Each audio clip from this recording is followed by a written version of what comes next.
Hey guys, I'm Katie Room from Periapsis Press, I'm David Room. and today we are on bag 37 of Lego Rivendell. And we are actually opening 37, 38, and 39 all together. We're going to be doing a lot of tiny, tiny squares to make a roof today. This goes fast though. Yeah. It went fast last time.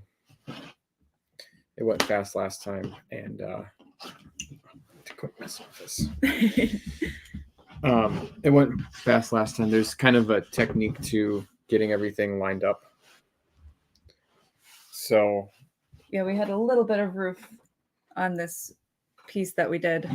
That was the first section that we did. So we have a little bit more this time. Mm-hmm. All right, I'm going to open these up. Okay. Did you share the link on Twitter? I did. I'm going to tweet that we're live, though. Okay.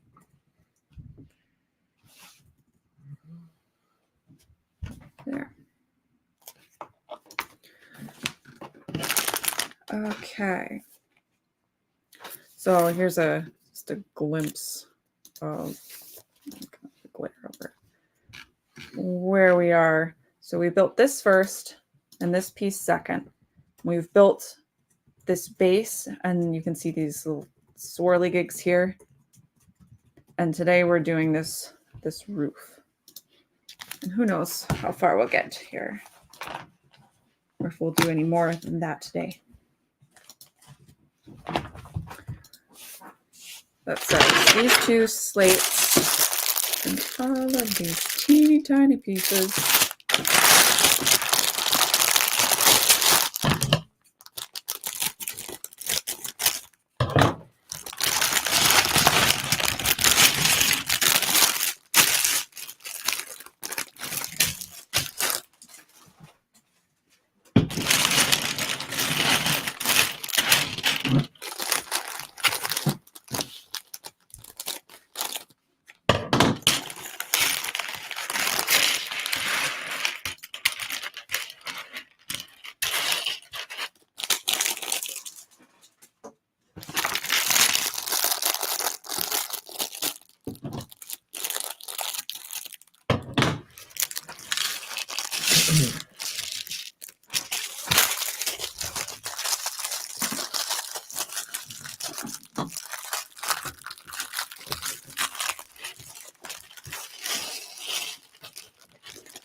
All right, let's get started. Okay.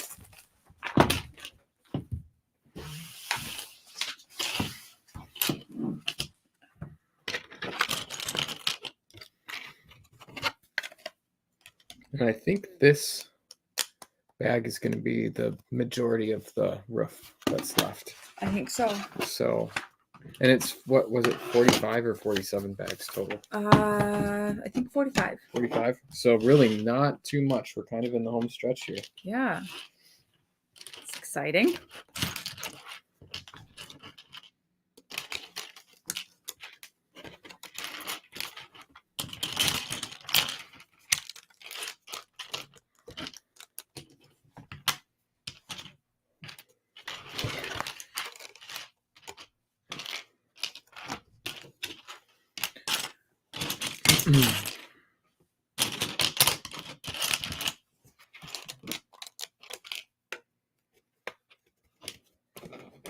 So we're building a nice roof here with a ridge all along it. Do you think you could turn the brightness on your screen up a little bit? Sorry.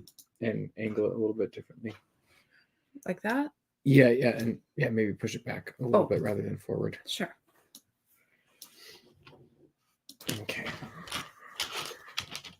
So we're using a lot of these little half hinge pieces for the detailing along the edge, it looks like. Okay. Or no, actually, this probably is going to be a hinge on the top. Yeah, I think so. Yeah, because they're going to be hidden under a bunch of green plates. Maybe not actually attached to anything, but there for some fun detail anyway.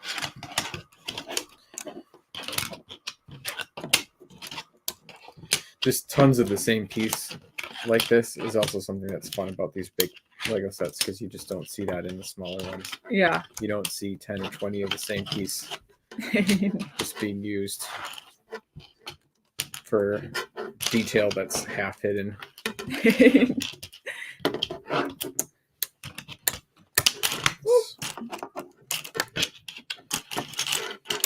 Okay, and then we're lining it with some plates underneath. What you looking for? These two. Okay.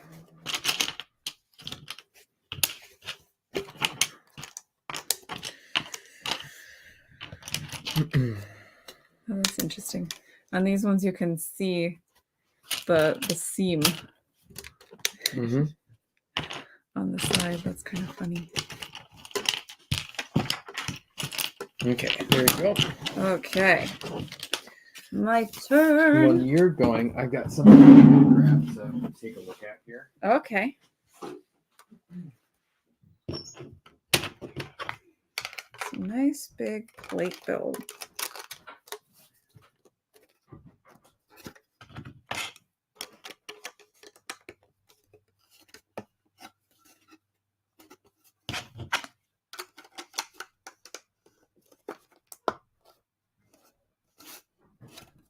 All right.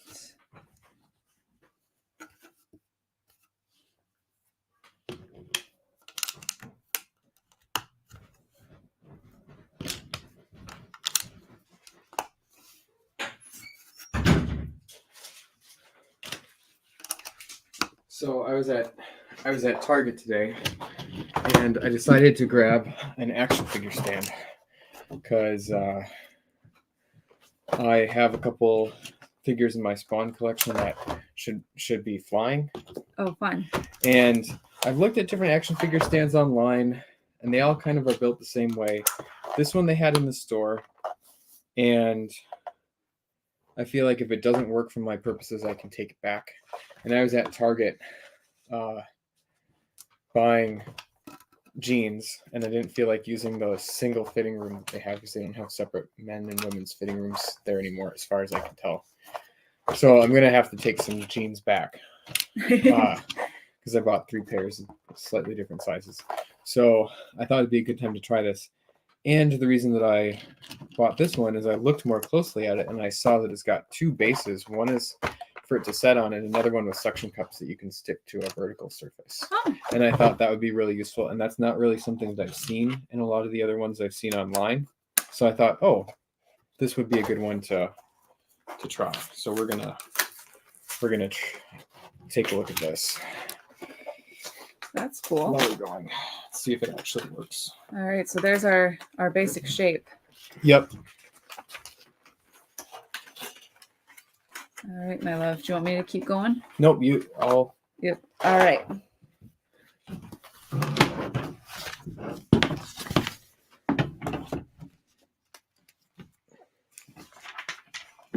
Oh. No, turn it back. Hmm? Turn it back. This is your page. I already turned the page. Oh. Okay. It's trying to be helpful.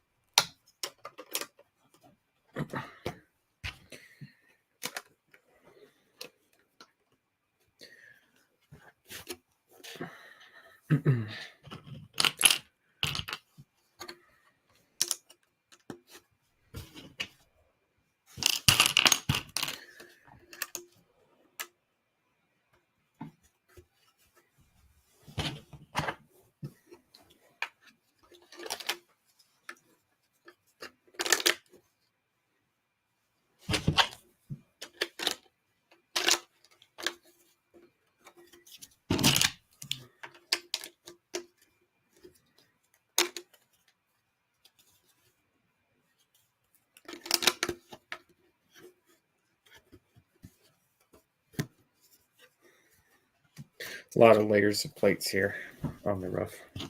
It's fun. Mm-hmm.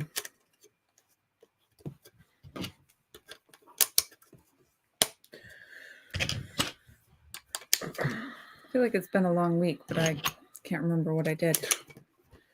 Yeah, it was kind of a garbage week. I've been working on the editing and stuff. I Yeah. suppose We've that's both been busy. I had a really busy week at my job because had a milestone for a client. So I spent a couple days kind of working into the evening, which is not something I usually do too much. yeah. I had a friend over on here. This is yours again. Okay. I had a friend over on Wednesday night though, and that was fun. We watched Army of Darkness, which is one of my favorite movies, and he had never seen it before. And I hate it. That was fun. Yeah, Katie hates that movie, so sorry, Army of Darkness. he didn't know anything about it, so he was not expecting the whole time travel thing, because it's kind of a time travel Connecticut Yankee in King Arthur's court type story. And he got a kick out of that. And I've been wanting to watch it because I had just watched Evil Dead 2 for the first time. So it was fun to follow Evil Dead 2 up right away with. So it begins. Oh, Isaac Anderson's here. Hey, welcome. And I'm working in blue. Yikes. Okay.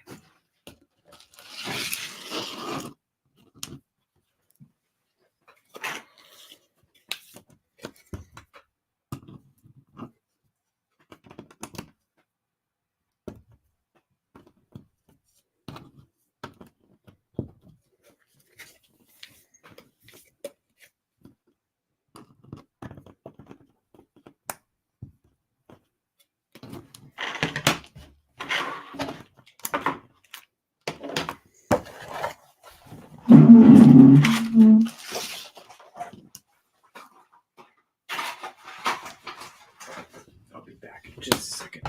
You're going to experiment with it? I'm going to rinse this off. Okay.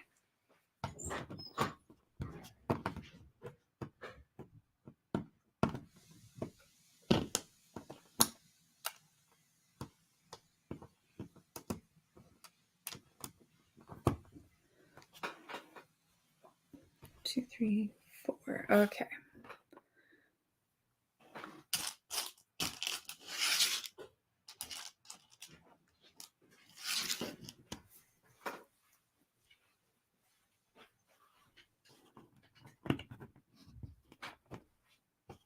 That didn't feel right. Okay.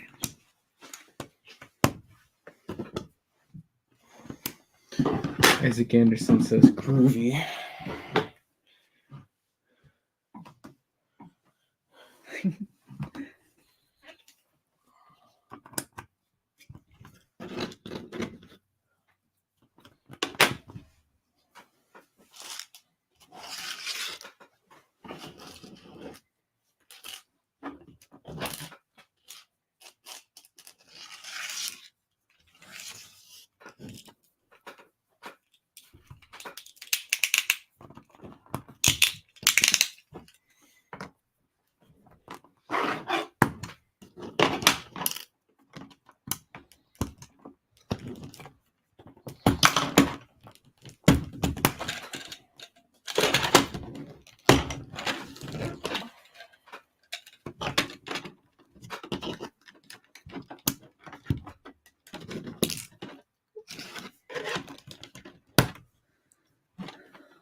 Let's see.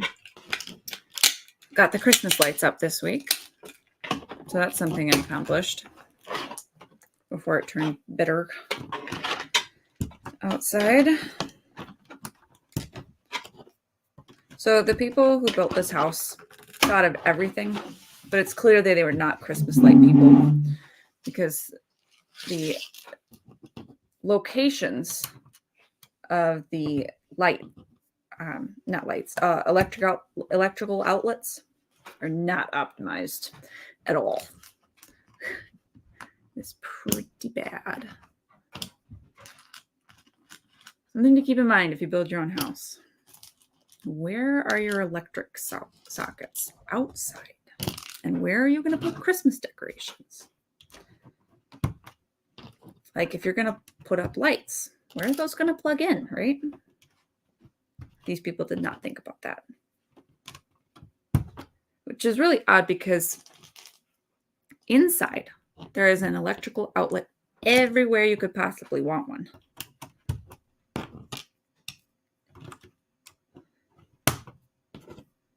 But not outside. Makes me frustrated.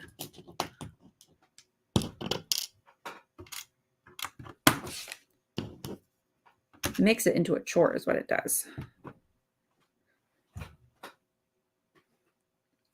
Okay. 2, 3. Doug Wise says 1 or 2 roof tiles. From around the entryway to Megawatt Winter Wonderland, how intense do y'all get with your lights? If I didn't have to get up on a ladder, I would totally do way more.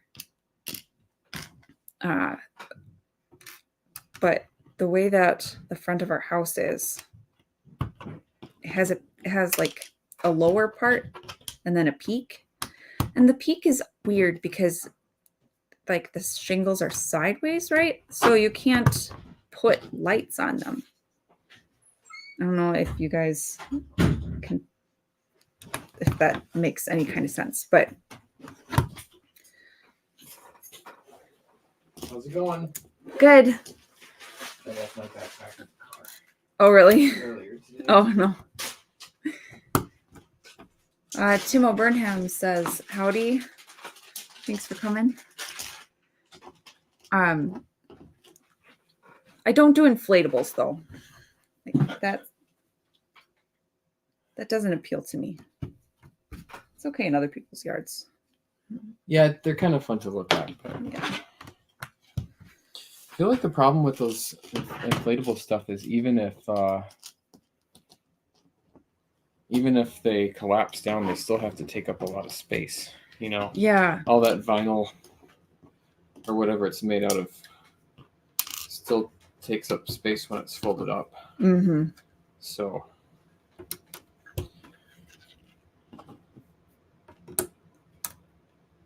and you have to run them all day. Like with Christmas lights, typically you just run them after dark. But if you have inflatables, you have to have the electricity to them running. Or they deflate. And I know some people do that. They just let them collapse on the ground. that's funny. 2, 3. What did I do here? Oh, I don't need this one. Some extra glue there. No, I did. 1, 2, 3, 4. Okay, I get it.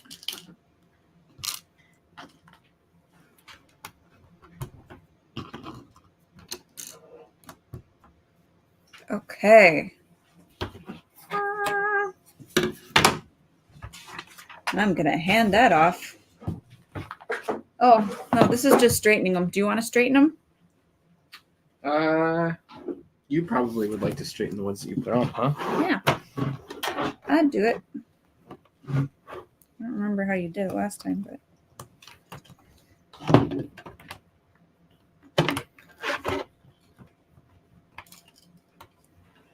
Oh, yeah. Look at that.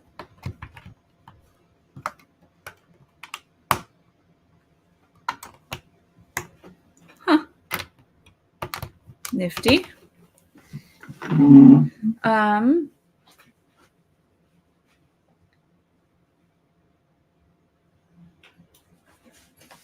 Doug Wise says, our neighborhood is finally over our 2-3 year infection of people just spamming those twinkler arrays that point at the front. Yeah. Those are kind of an easy thing. I suppose that's why so many people do those. We used to have a nice stretch on our road. Well, it wasn't on our road, but like one road over near us, near our neighborhood, where everybody did a little bit more than average. And that was nice. But I think some people moved out. It's been a little haphazard in the past couple of years. Our neighbors do a nice display on their front porch. They set up they have like a nice open front porch, and they set up a fake tree there, and they have some nice little display pieces that go with it, presents and like a train or something.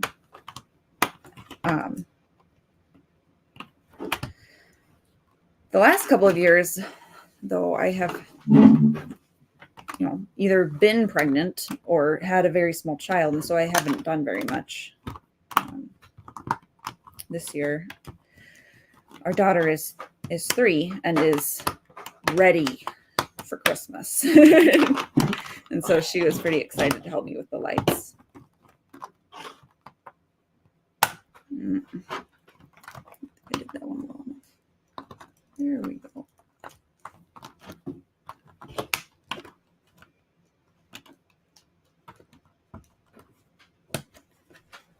So she helped me with it this week. Heyo to Michael Kane. Oh, Timo asks, Katie, did you get lots of good ideas from TJ's chat today? I told you about that. Yeah, we should talk about that a little bit. I have a very different opinion from TJ. And that's totally fine. Like I like him and we are friends.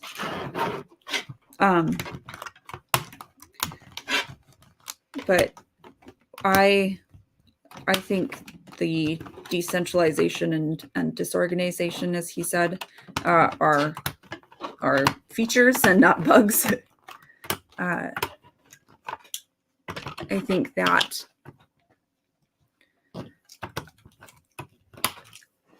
like what Comicsgate kind of says is like everybody should be doing their own. Like you can be part of Comicsgate, but you have to be doing your own building up of your platform and making your own stuff and making it cool and things, right?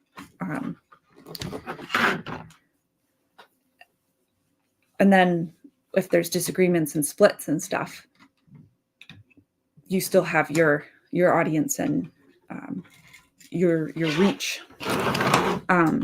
I don't think necessarily that we should be investing our time and energy into making like building up a movement. Mm-hmm. I think we should be using our time and energy in making and promoting the things that we think are cool. Yeah. And I tweeted about it when I saw Waterhouse's tweet. So my opinion's out there, right? I think that the Iron Age is a thing because there's a tangible zeitgeist, and that kind of is already innovative and doing different and interesting and cool things. I think that the evolution that he was sort of talking about, how will the movement evolve? I think that's going to be in sort of trends and less in necessarily like I don't think the movement needs to evolve, if that makes any sense. And then I think as far as growth, right? If we're all doing things that we think are cool, and if we can reach readers, because I think Iron Age as a hashtag has the potential to help readers find content that is entertaining to them without being and like, it doesn't have to be anything bigger than a hashtag necessarily. But I'm doing the things that I think are cool, like starting the Iron Age book club and getting people to read books and talk about them. I think I mean, I would be doing that anyway, right? So doing those kinds of things, the things that we think are fun and cool and interesting, and that will also have broad appeal to readers and not just other creators. I think that's the danger with a hashtag that is used heavily by creatives, is there is a lot of philosophizing about it, and then writing advice gets into it and that kind of stuff. As far as Iron Age being like a whole bunch of different mediums, I think that what Iron Age means is different from medium or genre, but it has a meaning that is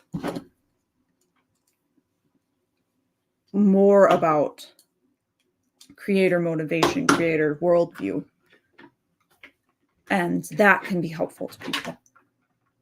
But right now, nobody is searching who are the Iron Age creatives, right? And that's fine. I don't think necessarily that we should ask people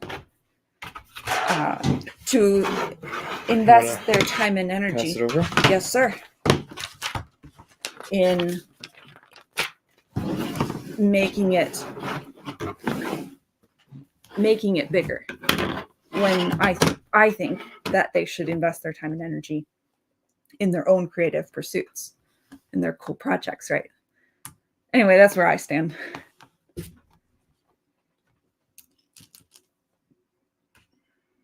Yeah, I don't exactly know what it would mean to better the movement, or whatever he was saying. I'm gonna try to find the actual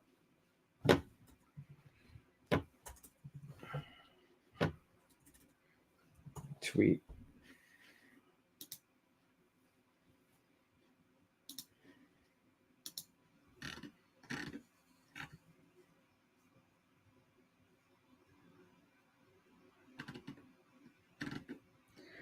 Yeah, Michael Caine says, I'm always going to be cautious about shackling myself to a movement. I was writing before the label Iron Age. I will likely be writing afterward. It's a neat tool for me to network.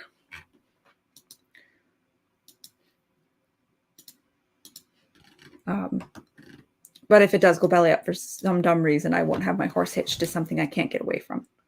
I think that's smart. I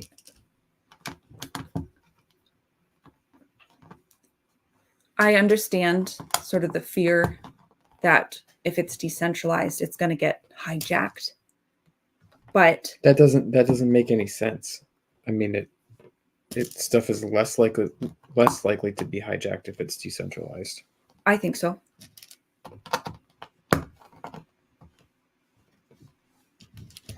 I mean, look what's happening with the AI project, right? It had a structure and. No, I mean, I don't know what you were saying. I don't know what you meant about saying you understand there's the fear of it getting hijacked if it's decentralized. Yeah, that's something that comes up commonly in discussion. And who says that? Well, TJ said it today. Actually, somebody in his chat said it. Because I'm saying I don't know what that means. Were you just saying that? Like, you know that people are saying it, but yeah, like I don't know what that means. I think they just mean like bad faith actors, particularly people who are like, and this is but the then the movement can't get hijacked. The wrong people can use the hashtag. Right. People can use the hashtag for things that it shouldn't be used for, but that's different than hijacking the movement. Right. And the issue that I have every time there starts to be a conversation about Iron Age and needing some sort of central authority, or if it's not a central authority, some sort of agreed upon criteria, it starts turning into the same sorts of like purity tests Yeah. that people level against indies in general, right? Like the idea that if you're not serious, then you can't just use the hashtag, right? Like if you're just somebody who's like a wannabe, then you shouldn't use the hashtag, or like you need some sort of vetting. Like I don't want it. Organization that forces a purity test, but the problem is that what are people going to gain from that? You know, there's a nice, you get some nice little benefits from associating yourself with a hashtag that's sort of a loose collection of creators with somewhat common goals. Mm-hmm. You know, but I mean, it takes time to build some kind of organization that whose authority means anything. Yeah. So I don't know how you're doing that. And that's the problem is, I think, I'm not saying TJ or whoever it was doing this, but you know, it's sort of one thing to build it yourself. It's another thing to come into some loose coalition and then say, okay, we've obviously got something nice going here. Now we've got to turn it into a thing with a purity test and yeah, whatever. And it's like, well, I mean, good luck. I'm certainly not interested in being a part of any of that. Mm-hmm.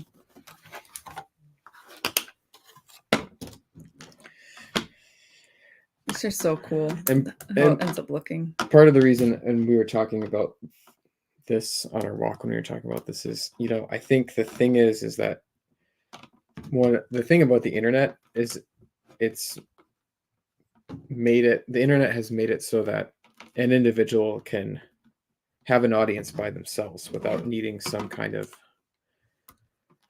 you know, authority to publish, right? Mm-hmm. In the past, you know, you couldn't really, I mean, there were things like this, and we were talking about this, I think, with Matt Krotz, you know, like maybe there were like fanzines and stuff like that, but you couldn't, like, as an individual in the 1950s, you couldn't publish a low distribution comic yourself. You know, you couldn't, you know, with the exception of a vanity press type situation, which really isn't really publishing, it's just buying books.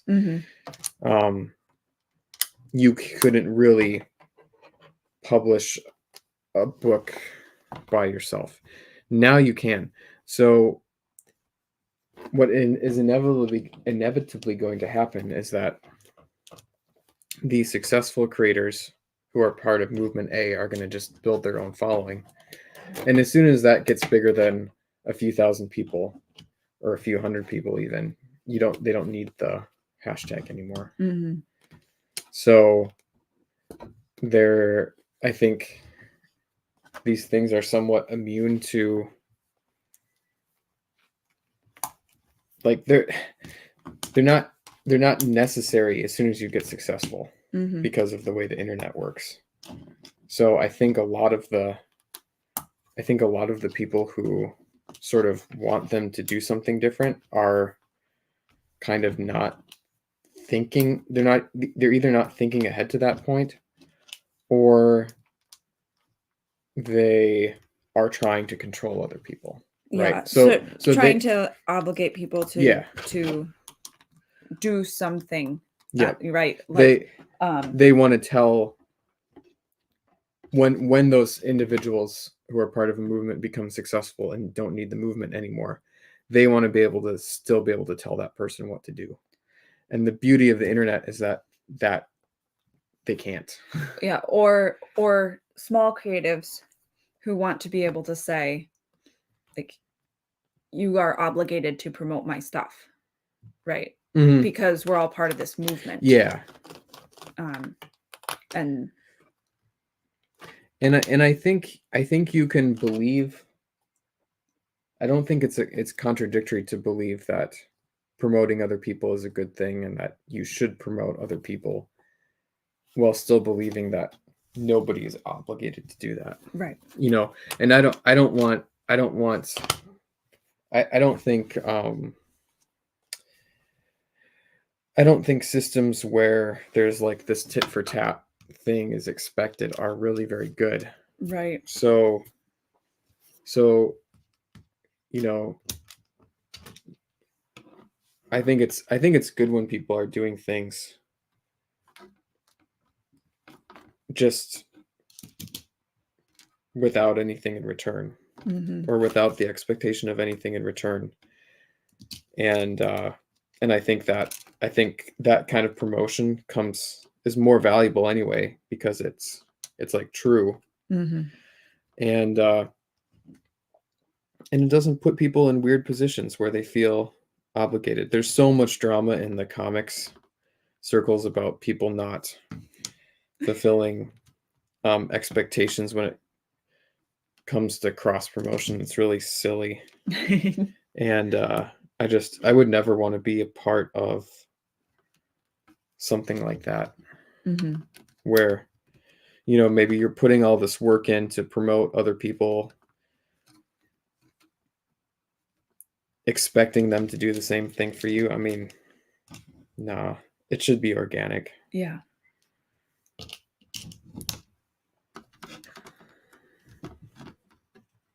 Because, I mean, there's no contract. It's just a loose group of people on the internet. Right.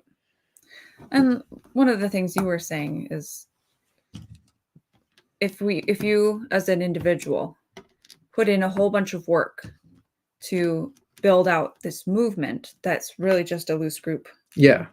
And then something happens, drama, which always happens.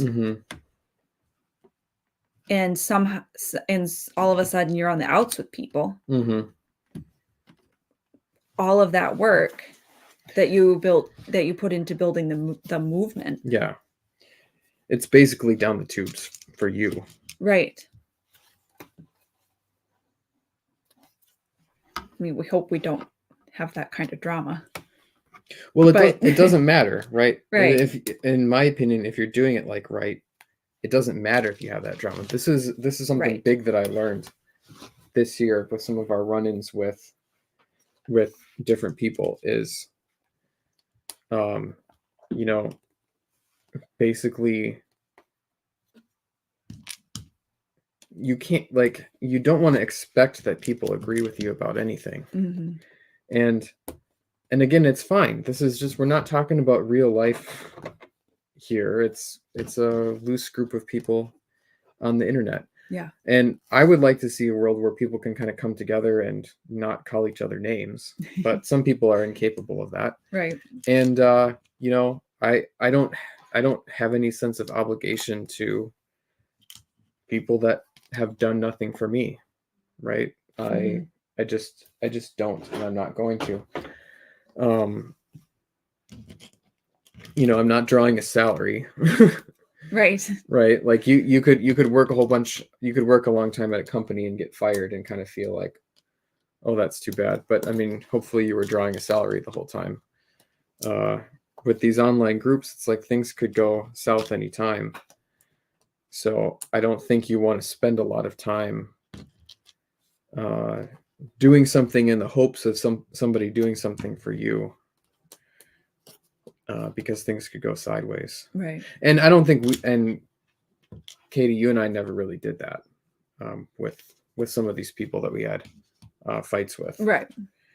So I'm kind of talking about a hypothetical situation. I feel like there's a lot of talk about, you know, when you're a new author, you should try to sort of make friends with people who have a little bit bigger following than you, and see if you can get on their radar and maybe exchange book reviews and stuff. And like, if that works for you, good for you. But I think you're just as likely to end up being the butt of one of their jokes and get made fun of and leave. And I mean, this didn't really happen to me. It's not like some of these people like were mean to me or my book or anything like that. They were just dicks in general. And it's a pattern that I've seen. You know, the bigger creators already have a big audience, so they really have you as a smaller person have nothing to offer them. So Mhm. so you review their books. So what? They're already selling a bunch. They Right. don't care. Well, and one of the things that we talked about is some of them are big enough, you know, maybe they're not huge, but they're bigger than the majority, let's say, of indie creatives. That, and to the point that a review for them is less of a nice thing and more of a, well, of course, right? Yeah. Of course she reviewed my work, right? Yep. That and it's less of a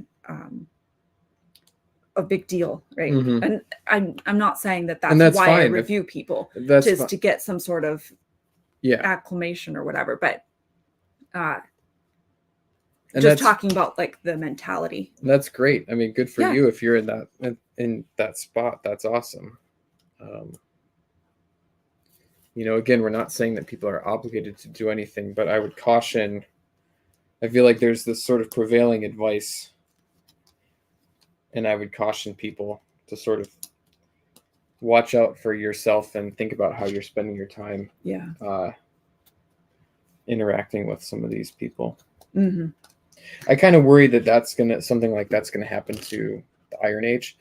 I feel like with Pulp Rev, there are sort of leaders of it Yeah. that, you know, fairly, you know, deserve that title because they sort of were some of the earlier authors and publishers and stuff in the movement. Mm-hmm.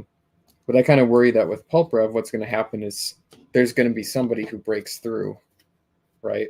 And then when they sort of, you know, leave everybody else in the dust, There you go. People aren't going to see it coming, and there's going to be hurt feelings and stuff. I've seen this happen in other movements. Mm-hmm. So I think it's good to, you know, enjoy it for what it is, but don't expect things from other people, and don't feel like people owe you anything. Mm-hmm. Yeah. Oh, hi to Christopher Menkos. Thank you for coming.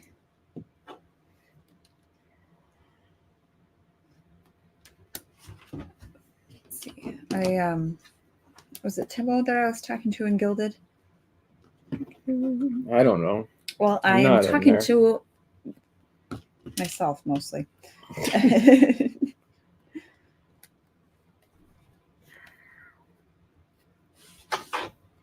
Yeah. Timo asked in Gilded because he had an idea about doing SPFBO, sort of Iron Age specific. Mm-hmm. And this kind of goes along with the discussion in general. Mm-hmm. My response, my first thought is that people will say, yes, that's a great idea, but no one will actually do it. Yeah. And I'm not sure there are enough reader bloggers to do it, right, at a meaningful scale. I think we'd certainly have to pull, and to get people to commit to it. Mm-hmm. It's just, I mentioned this in Gilded. When I did the Summer Indie Spotlight, it was 3 books, and it was like pulling teeth. TJ Marquis, of course, came through, Mm-hmm. but 1, maybe 2 other people actually read the books and reviewed them. Mm-hmm. And that's okay. I mean, It's totally fine, right? I don't want people to hear this like we're throwing shade at the people who did No, it, not at because all. it's like this. What is this? It's a loose group of people online. It's not commitment. It's not a job. Right. Everybody has other projects. Everybody has family. Everybody has other activities. Mm-hmm. If you're doing your own creative activities, it's hard to make time to read and review other Right. people's stuff. That's fine. There's Mm-hmm. nothing wrong with it, but it's just that means you can sort of do this wishful thinking about what can we do for the movement, but you know, like there's a vanishingly small number of people that can sort of do those things. Mm-hmm. And it takes time and effort and sacrificing some other hobby to do it. And it's unfortunate. But that has been my experience. And with other ideas about building, and developing the movement, I think the same sort of thing about that. If you want to do something, you should do it. But if it takes a lot of participation outside of you, Mm-hmm. I think that's and centralization in general would take that. I think that is more likely to result in hurt feelings than in any productive. Great Spain says it's basic economics. And that's true. Yeah.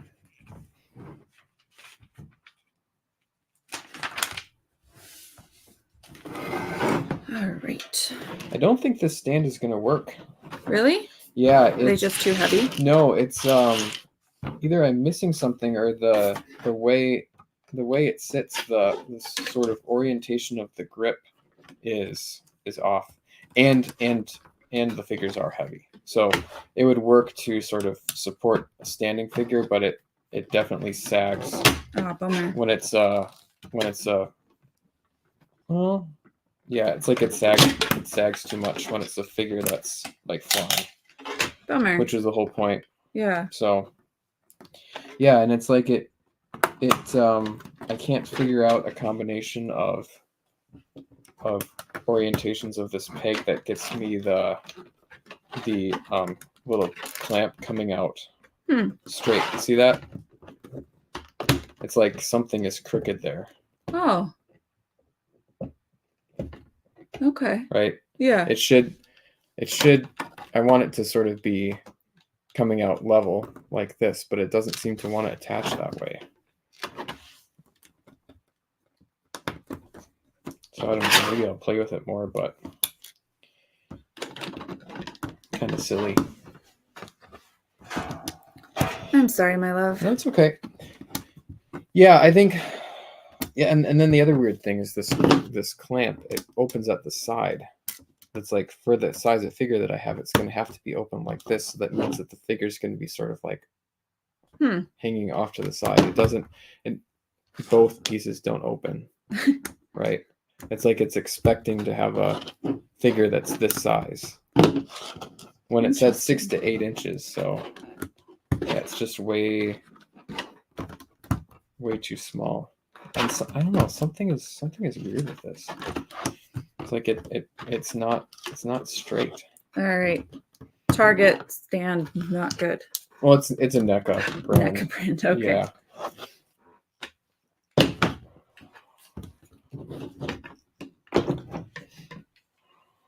I'm just looking at this, trying to see if I'm missing something obvious, but I don't think I am.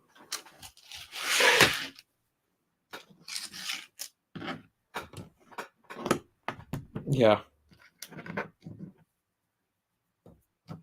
It's like a hexagon-shaped peg. And the grip has the flat side of the hexagon oriented at the top. And the stand has the vertical side. Oh, is that what's going on?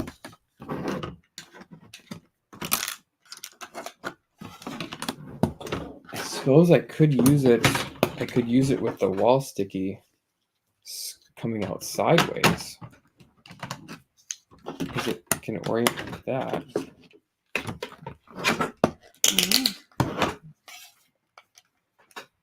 But I don't think it's not going to be strong enough to support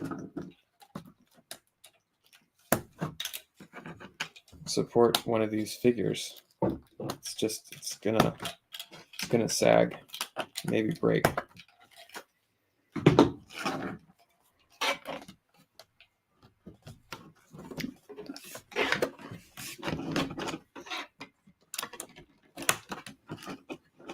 I can't believe that. That's so goofy.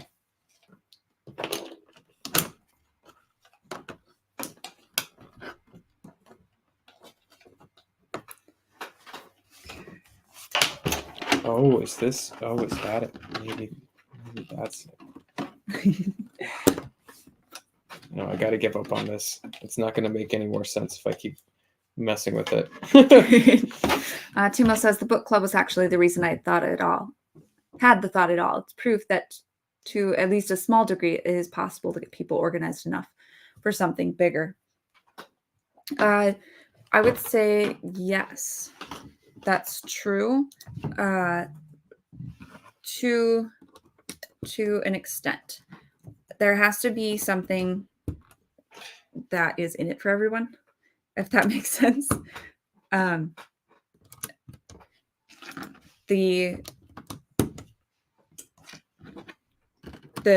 For the time and energy and everything to incentivize people, and obviously the four of us are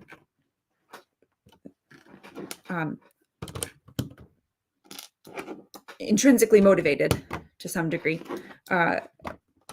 in promoting indies that we enjoy, but there's also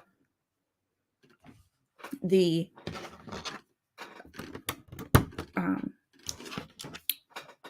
factor of having content for your channel, sort of sharing, sort of doing that audience sharing with like the rotating channels.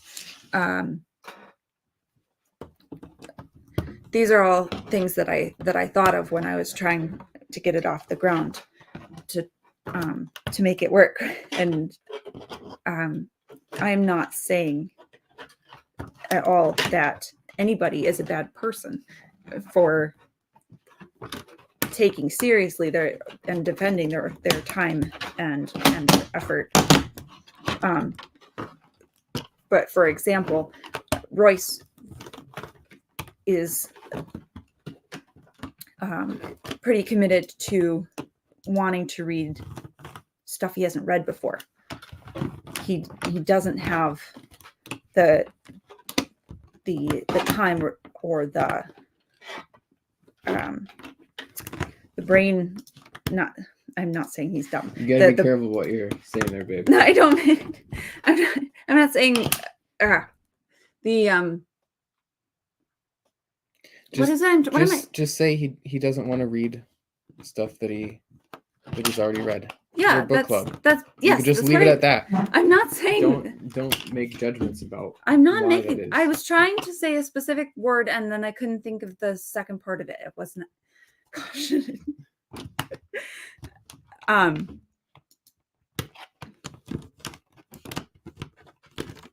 Gosh.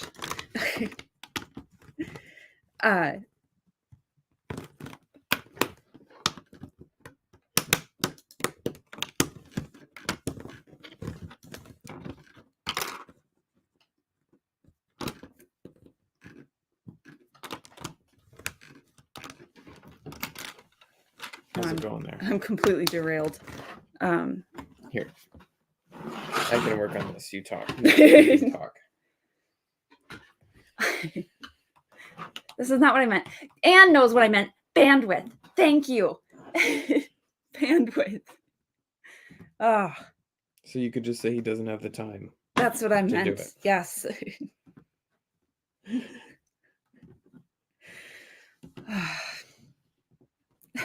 Thank you, Anne. I appreciate you. Again, I mean, we're talking here about a loose group of people.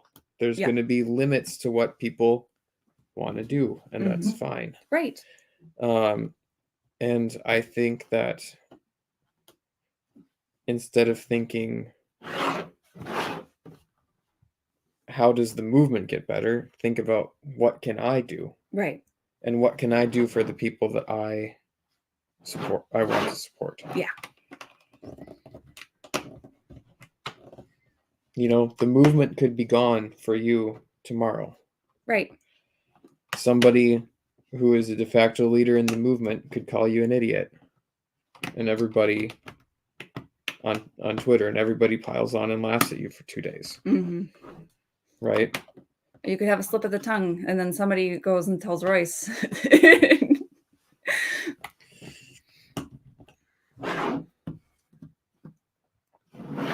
Yeah. I just want to have fun and make cool things and do fun things with people. And if that comes with a well-defined movement, that's fine with me. But it's not necessarily about being part of a movement. Yeah, and for me, I would say you can make your movement. I'm not interested in telling people that they shouldn't be making movements or whatever.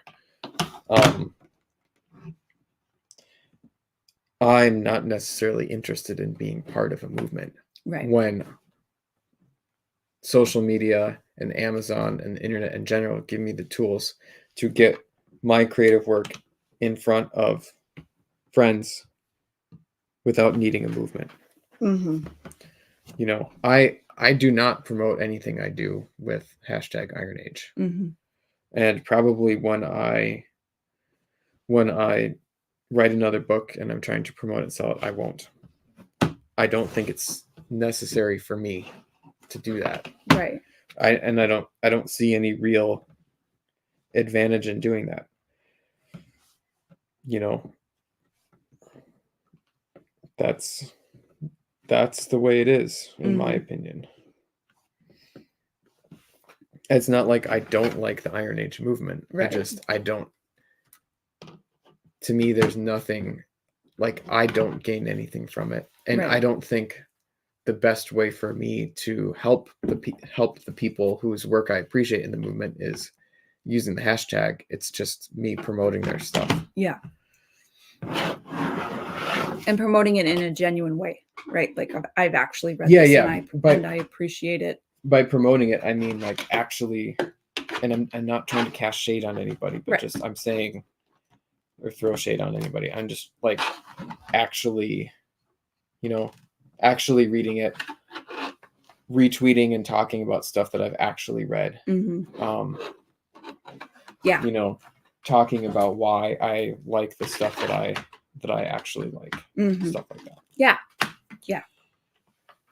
Timo says tomorrow we'll find out Katie has been kicked out of the Iron Age due to comments made on a live stream. Well, and again, like, what does that mean? What does that mean to be kicked out of the Right. Iron Age? That's not a phrase that has any real meaning, in my opinion.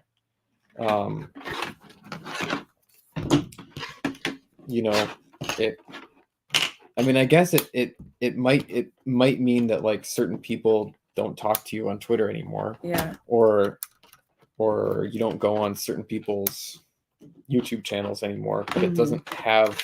It's not like your publisher dropping you. Right. Right. It's not like you getting kicked out. It's not even like you getting kicked out of your church. It's a very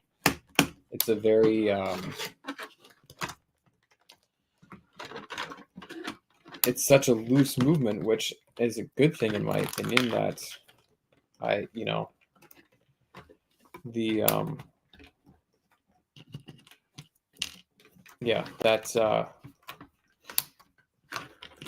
that term just doesn't mean a whole lot.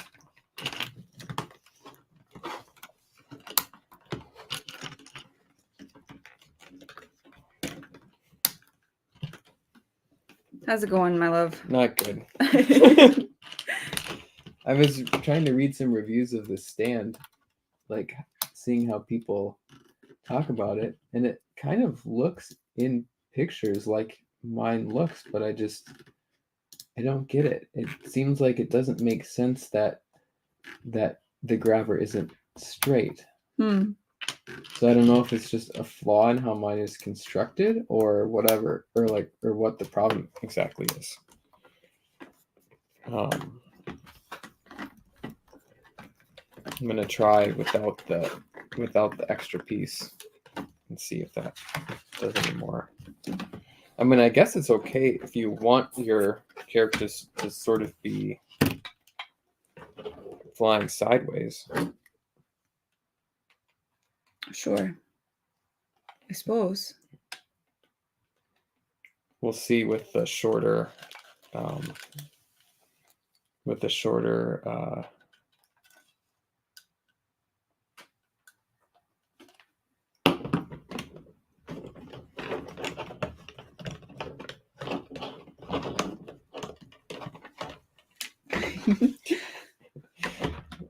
see if that functions at all.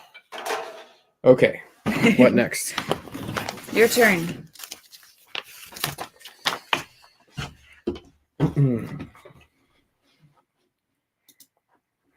Oh, hey to Fiona Wolf. Yeah. Thanks for coming.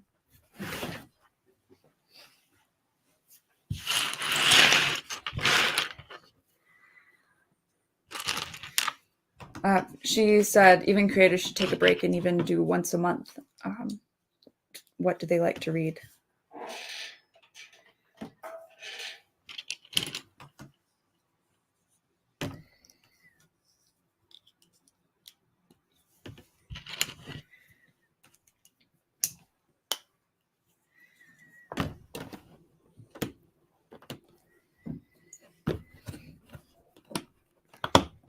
Cycles, brain cycles. That's what I was trying to say. Now I remember. Bandwidth, same thing. Time. Well, yeah, and time is really a lot more generous way to say that. Because I think, I don't know, to me, saying brain cycles kind of gets into judgments about a person's, it gets more personal, right?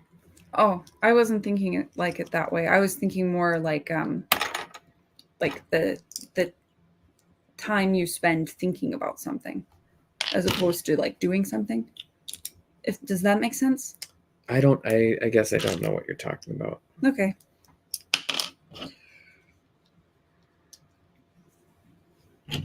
If I were to say I don't have the brain cycles for that right now. Yeah. I think what I would mean is that I have so many other things going on in my life and I'm thinking about so many other things that I don't want to do it. Yeah, that's what I was. Okay. Yeah, that's okay. How I would have defined that.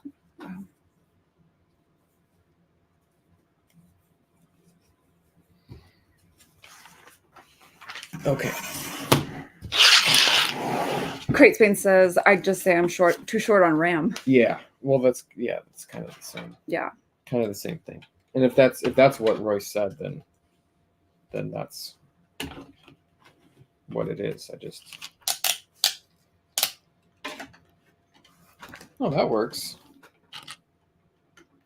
Maybe. Did you do both pages here? Yes. No. Or did you? I did. You've no, turned the page. I turned the page. Okay. Sure, I'm starting in the right place here.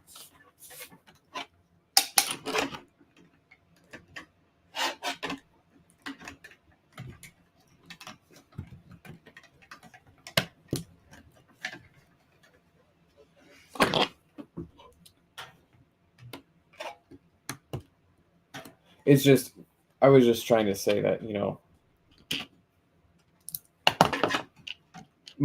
a lot of people in the movement, whatever that means, are hobbyists. They have a lot of other life commitments. Yes. Kind of, I don't want to make it sound like people are not a good person for not wanting to do something. I agree. And I know that's not what you were saying, but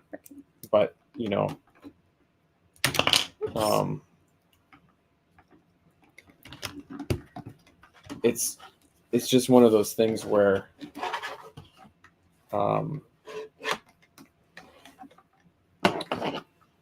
there's so many expectations for everybody, right?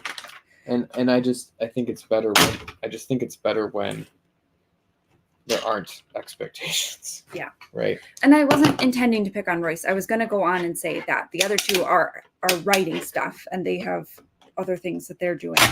You're right. Like, so other, so yeah. All right. Don't drop this, Katie.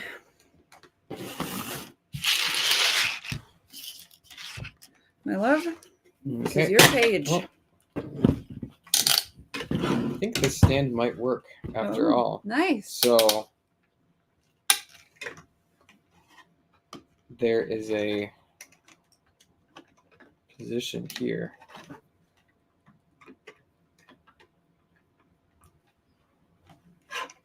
I was picturing something that could just hold them straight, but I kind of like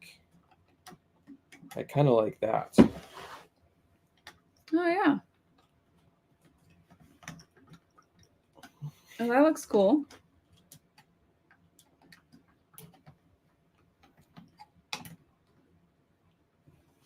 I'll get his sword in a little bit. Just trying to get my Redeemer on this figure on this stand. I don't know. I haven't decided how I feel about it yet. Seems really janky. I was hoping for something that could just hold him in a nice standing up but off the ground position. Sure. I guess this does kind of let him be.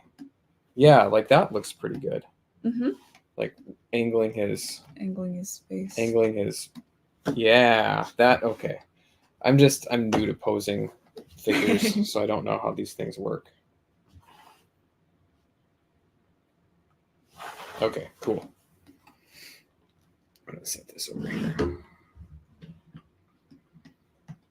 That might be sort of intentionally done that way so you can make those dynamic arrangements, because otherwise it would be too extreme of an angle. Yeah. Okay. All right. So what's next? Are we putting it on? Yep, you're putting it on.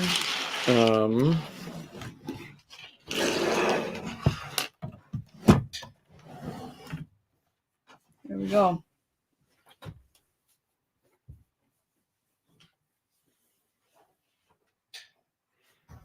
Can I see the instructions? Oh, I'm sorry. Thank you.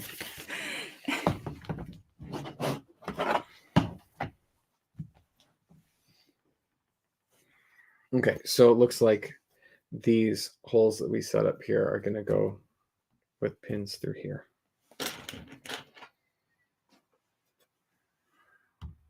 Yeah. So I've got to take Boromir down from the rafters now.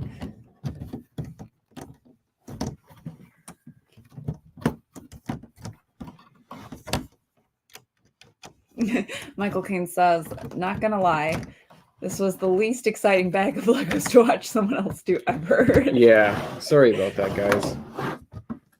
The next bag might be a little bit more interesting if you hang around. I think we should do one more bag after this. Let's do it. I think we're both getting antsy to have this set done before Christmas.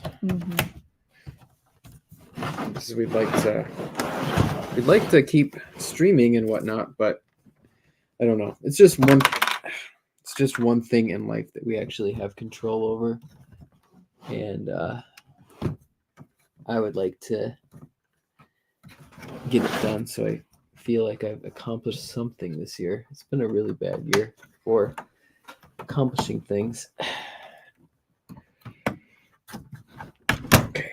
So with Lego, if you do all the steps, you will win. Yeah, the worst you can do is really horse up the stickers. And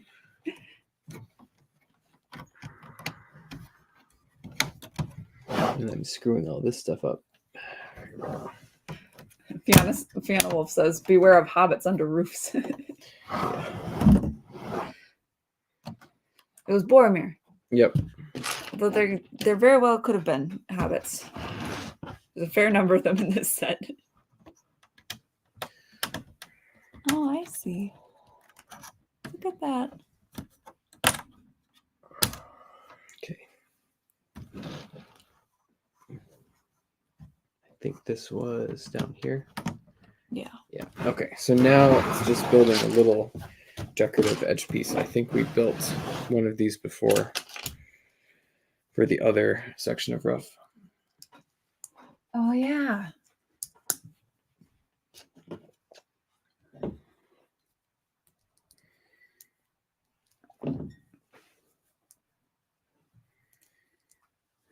Okay, I see. Oh, this is cool. Such a cool set. Having a lot of fun. This is a pretty cool set. I think we're getting far enough along though that I think I can probably say I don't think it's my favorite. I'm thinking I that the Pirates of Barracuda Bay is probably a better set. Yeah, I liked that set too. That was a fun one. That was the first really big one we did together. Mm-hmm. All right, we missed a piece of. Oh no. I did that one. You did that one? If it's just one there. Yep. Yeah. Is there another one? Is there one here? Yeah, right here. Okay.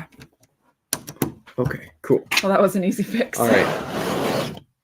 Oh, I see right there. Okay, so that's what that was for. Yep. And that's kind of cool. It actually covers up the hole where that pin goes in. Yeah. All right, let's do the next bag. What's next?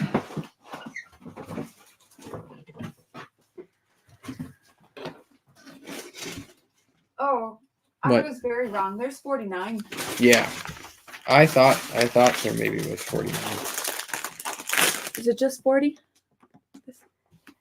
40. Okay. And it looks like we're building the whole entire little round roof section that sits here. So Okay. that should be a good build. I don't actually, maybe that's not in one bag, might be two, but. All right, I'll get this out of the way. Oh yeah, until we this put is it great. on. There's some lumbus bread, some, okay, it's two bags. 2 bags? Yep. 41? No, it's 40, but I'm saying that next thing that we're building takes more than one bag. Oh, I see. Okay.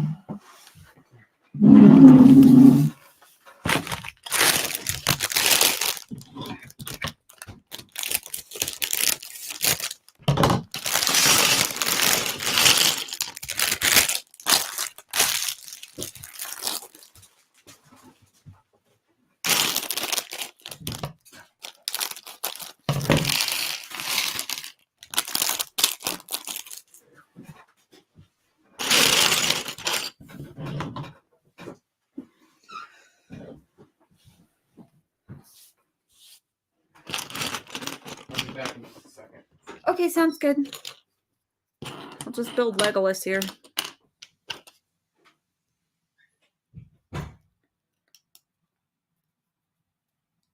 Legolas doesn't get a cape. All right, he's angry face or smiley.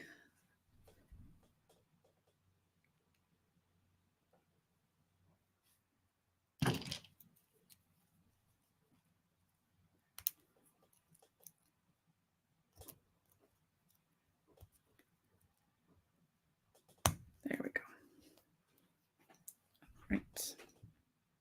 Come on, focus. Focus. Oh well.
Anne says, good thing you put them together correctly. You wouldn't want a legless Legolas.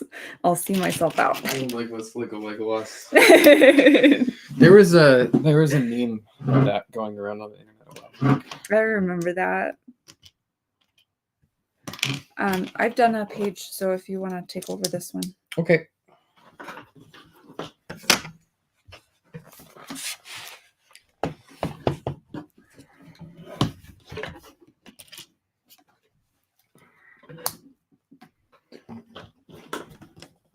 Michael Caine is wondering if we're into the SpaceX launches. Oh, fun. I have watched them occasionally. My dad likes to watch them. I'm not really too much of a SpaceX nerd, but I definitely understand the appeal. The idea that that's happening is cool, right?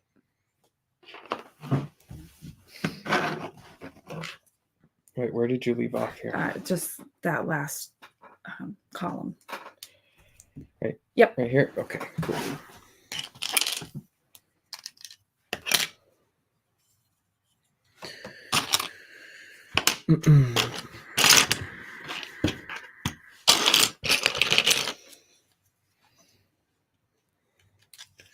Michael Caine mentions Kerbal Space Program. I had some friends who were really into that game, and it's also something I never got into. I also see the appeal of that. But I need another thing to get into. Like I need another hole in my head. He says it's not SpaceX per se, though I love that they want people to be excited. I'd have been excited in NASA's glory days. Mm-hmm. Yeah, our parents are a little bit older, so my dad grew up while NASA was doing the moon missions and stuff for the first time, so he has really clear memories of that stuff happening for the first time. And a lot of people are conspiracy theorists about, think we never landed on the moon and stuff. I think we definitely did, and we could do it again. I think there are a lot of reasons why we haven't, and it isn't just because we suck more or something than we used to. I think there's a lot of reasons for it. And I think the stuff that SpaceX is doing is, it's not just getting back to what we used to do, but as a country, but doing a lot more. Yeah.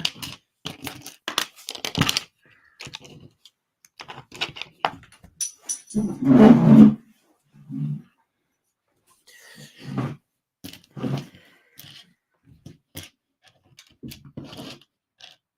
nice. Michael Caine was on disability for a couple of years related to some surgeries when Kerbal Space Program came out. Oh, nice. So he had the time to put into it. Sounds like a nice time.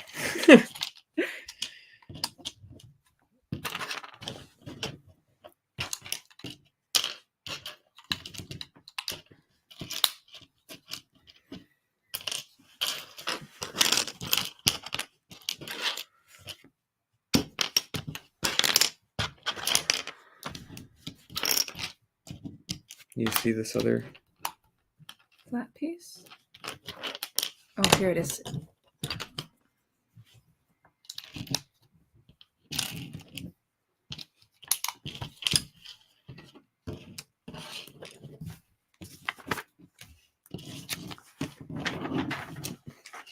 Michael Caine says he lived, so that's good. I'm glad to hear that you survived.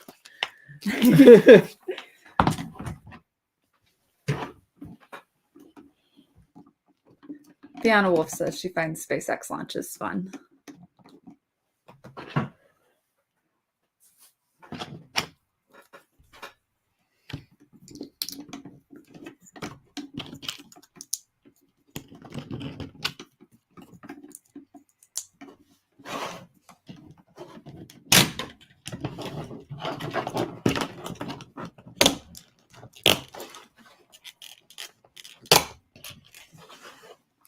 Yeah, it's really cool how they can, they can live stream them, and they have so many cameras and show a lot more information. I think the one that I watched in the last few years was the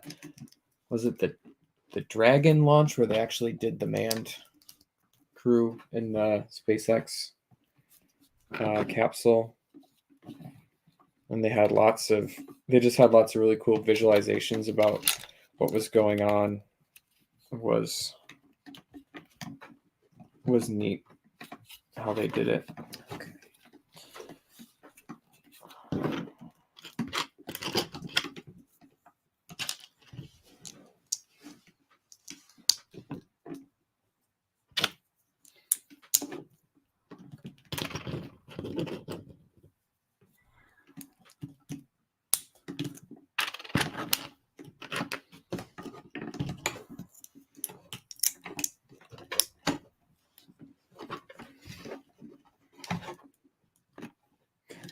Yeah.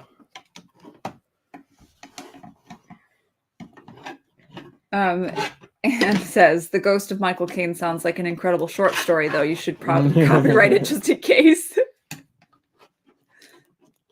Yeah, the sentiment that if it ends in a giant explosion, everybody's excited. That's the other cool thing, is it seems like SpaceX really knows what they're doing. So, it's never like it's never a situation like you have in some of these startups where it's like, if it explodes, everything is over and people die. It's just something usually sort of expected, part of what they're trying to do or figure out. It's going to answer some question for them.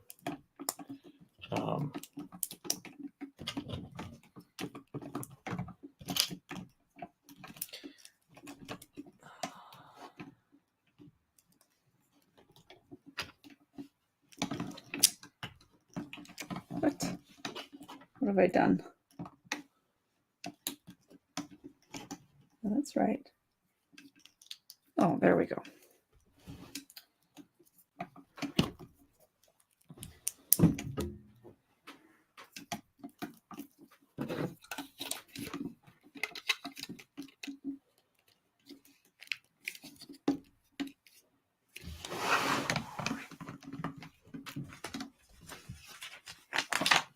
Okay, well, I think I'm going to keep this stand. I think it's doing what I hoped, and it makes sense for this to be sort of offset like that if it's supposed to be a dynamic stand, right? Yeah, it looks dynamic. Yep. I'll probably watch some videos about it to see if there's something I'm missing about how it's supposed to work, but I think that looks pretty cool. And in this pose, he's not a ton taller than he stands, so he should still fit on my shelf. Nice. Yeah. Here you go, my love. Okay.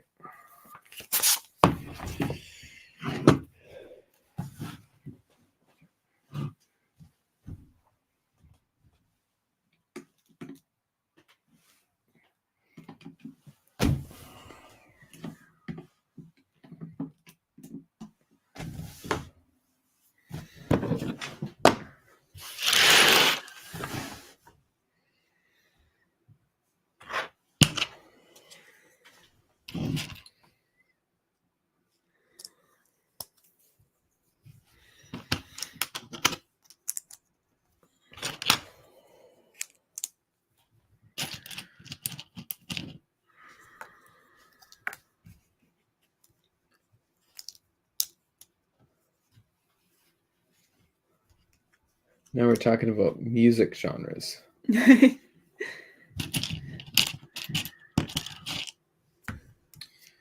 sorry, I'm not super musical. I don't really understand the whole core thing myself.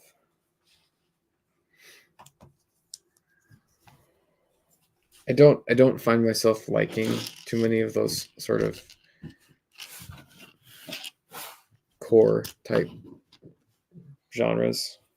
They seem just a little bit too narrow, in my opinion.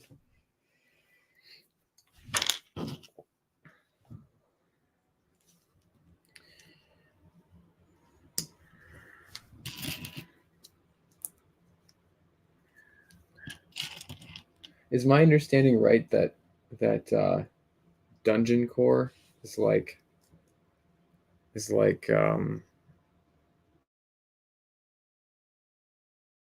kind of sort of fantasy themed electronic music? Is it electronic or is it something else?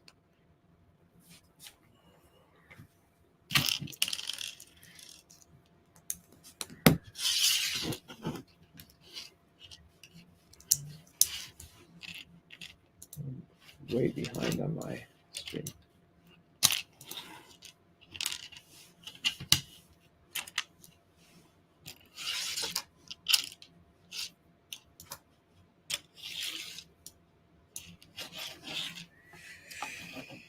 Mm.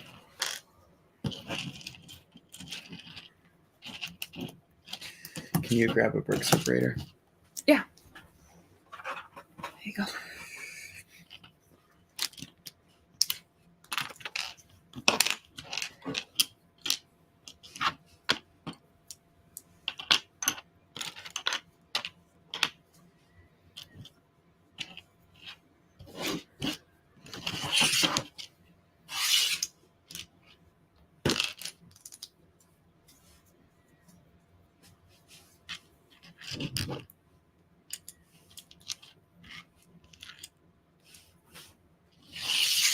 Yeah, Michael Cainson says Dungeon Core seems electronic.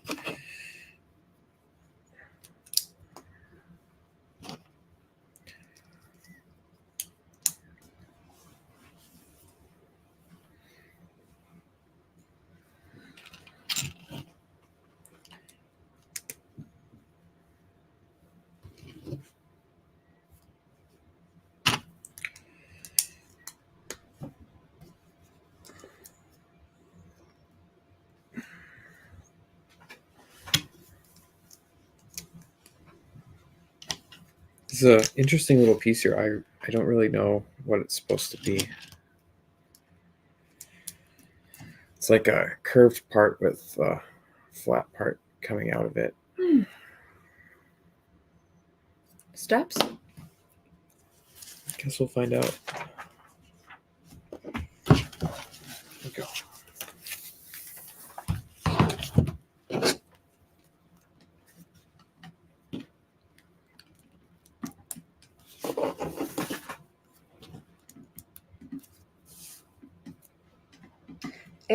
A.S. Bernert is here. Welcome. Hello.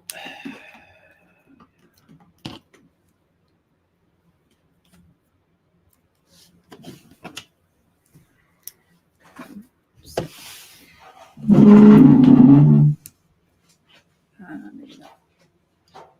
There we go.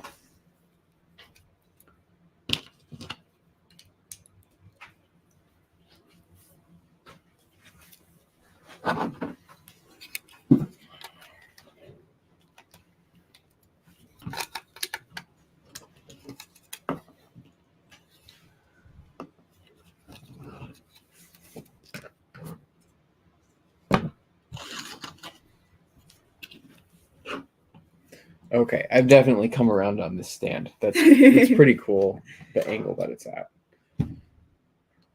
So I can get a nice little action pose here for a conflict between these two. Nice. And it seems to be holding pretty steady and not bending too much at that in that position. So we'll call that good.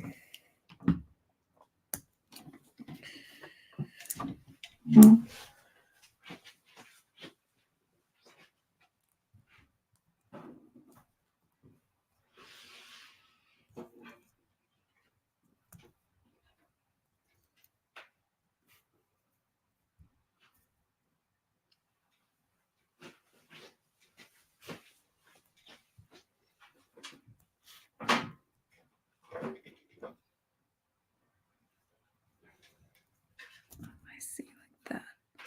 Like that.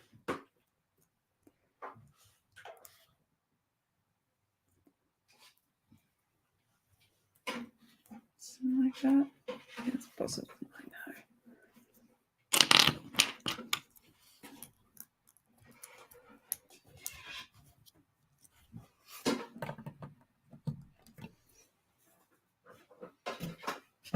So there's our lembas bread.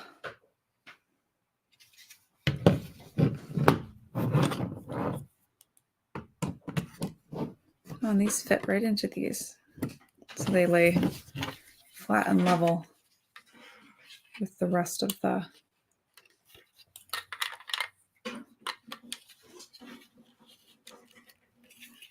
floor there. Lembas bread. A single 1x1 tile can keep a minifigure fed for a while.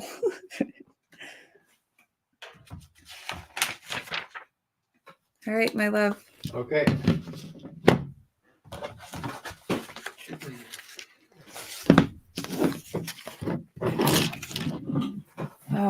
How many pieces is the set? What did we say it was? It's over 6,000, right? Yeah, over 6,000.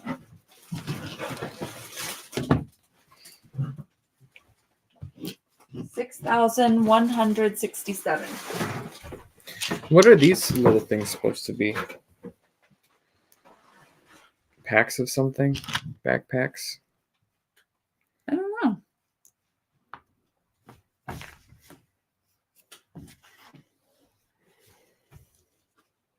have no idea. Are they going to be? Yeah. Oh, maybe they're just the bases of columns. Oh. Yes, Fiona Wolf recalls correctly. It is 6K. It's been really fun. Mm-hmm. I think, even when you subtract out, like if you were to subtract 1,000 out of it for the little pieces on the roof, which there's not 1,000 Right. little pieces on the roof, it would still be a very good value for the money. Mm-hmm.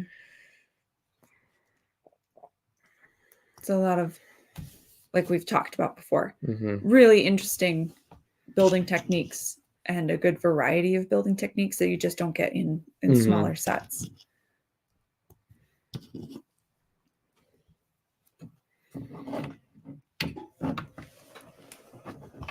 Yep, a lot of big pieces, a lot of big terrain building. It's just stuff you don't see. Mm-hmm.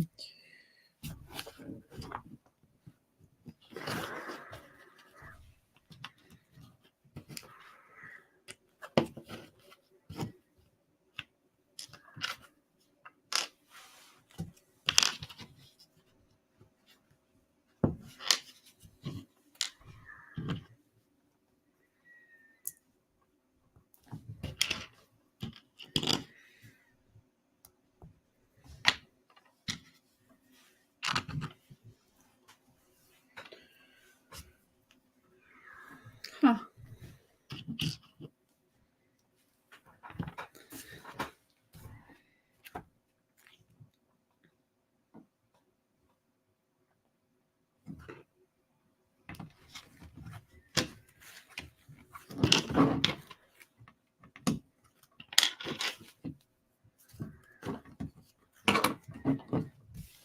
Interesting.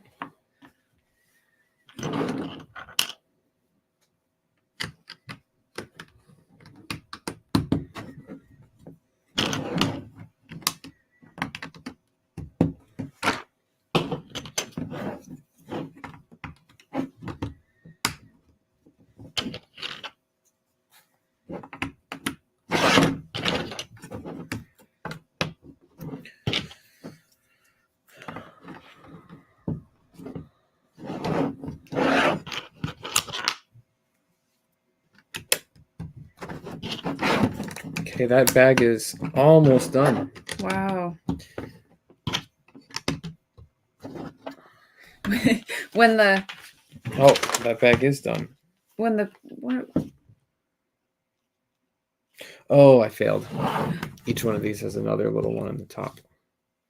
Oh, I see. Okay. You want to grab a couple of them? When the there, babe. Sure. And this was a step, right? That did end up being a step. I think so. Yep. How do you get these little yellow ones on? Just kind of. I'm sorry. Just pull them sideways.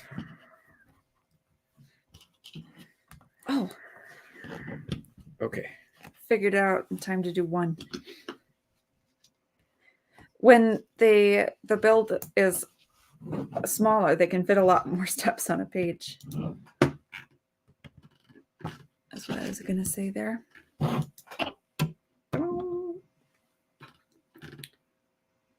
right. How you feeling, my love? Good. Let's do one more to finish this building. Yeah. And then be done. Sounds good.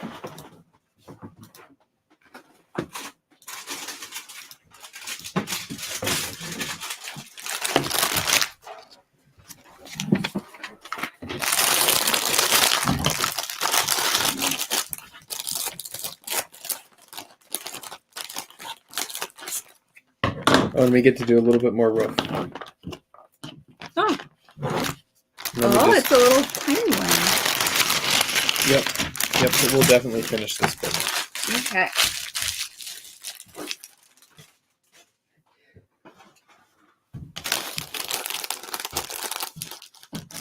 Oh no, not more roof.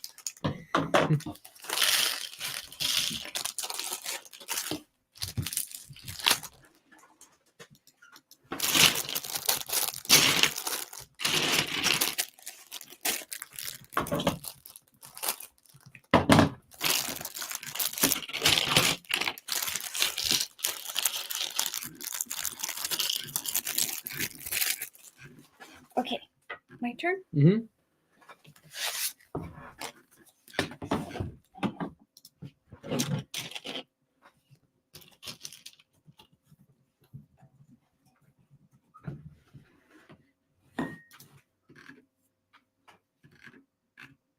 Just adjust this a bit. You guys can see what I'm doing here.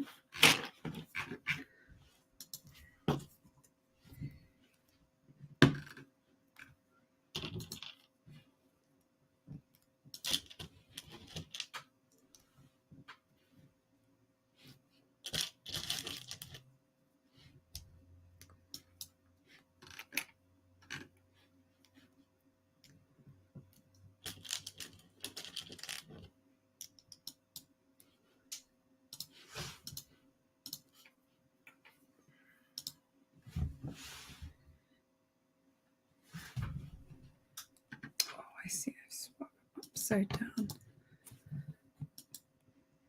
There.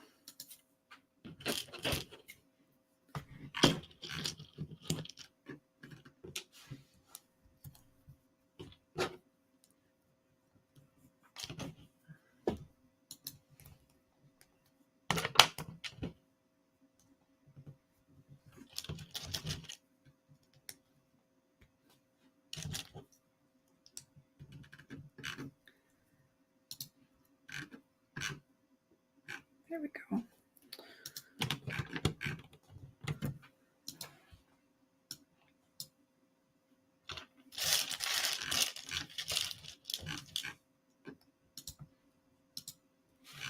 I'm trying to catch up on the Sam Altman OpenAI news. That's kind of what I've been following this weekend. Here. Okay, What there's a crazy situation. There's no update yet. The more I hear about that. Okay, somebody leaked the board's note to the employees. Looks like it. Yeah, the board of this company just really screwed up.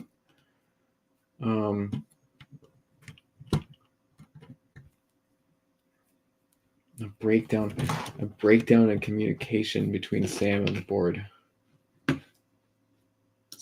It's a bunch of cowards who can't say what they mean. Really beta behavior on everybody's part. It sounds. I hope he doesn't go back. I hope he starts a new company. It sounds purposefully vague.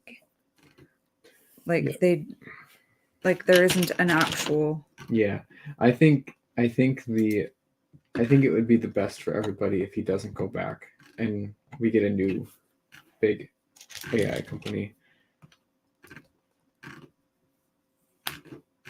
because I think decentralization is good. And I think more people working on things in different places is better for everybody. What kind of functionality? Because you were saying that there was a theory that they were about to push out a big functionality. All the EAC people think that they were on the cusp of AGI, which I think they're not. But if they are, who knows? I don't know AGI. Artificial general intelligence. It's like AI that's basically like a person. Oh, okay. I don't really think AGI is a very meaningful idea. I mean, it's basically already here with ChatGPT. And we don't need it to do anything. Okay. So it's kind of a silly milestone that kind of it's like sci-fi nerd types really care about hitting. Sure. But yeah, I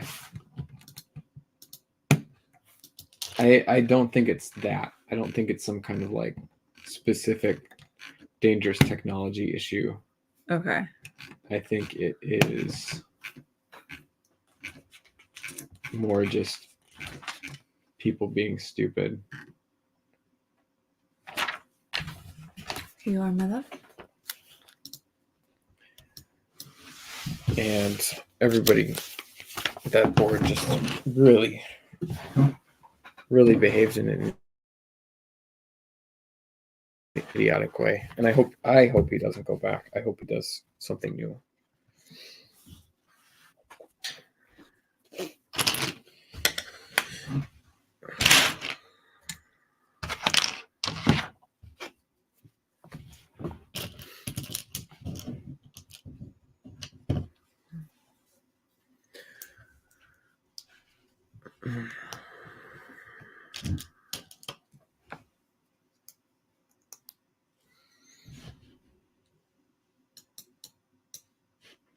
My YouTube feed always lags behind. It's kind of funny. I don't know why it does that.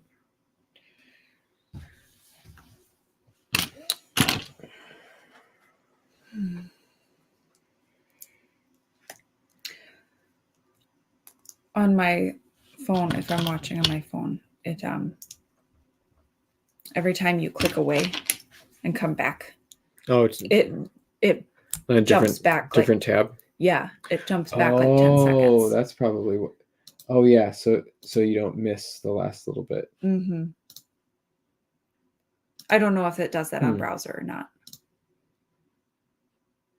I've just noticed that on my phone if I switch between apps or tabs.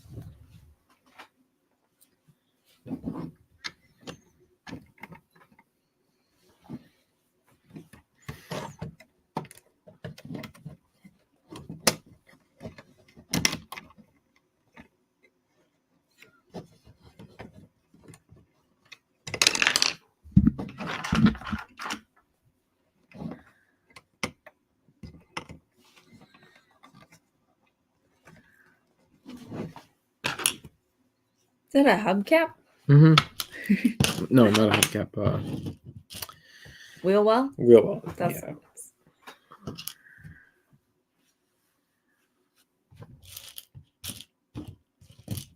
Wheel well. Rim.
This is kind of interesting here. So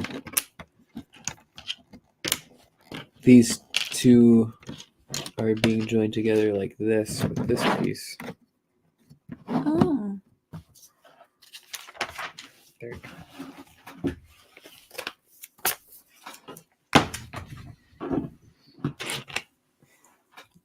Fiona Wolf says she gets her news pretty quickly and is done on Twitter. Oh yeah, her 5 minutes of news. Mm-hmm.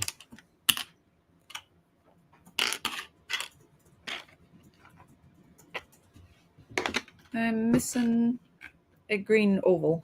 Ah, thank you, my love.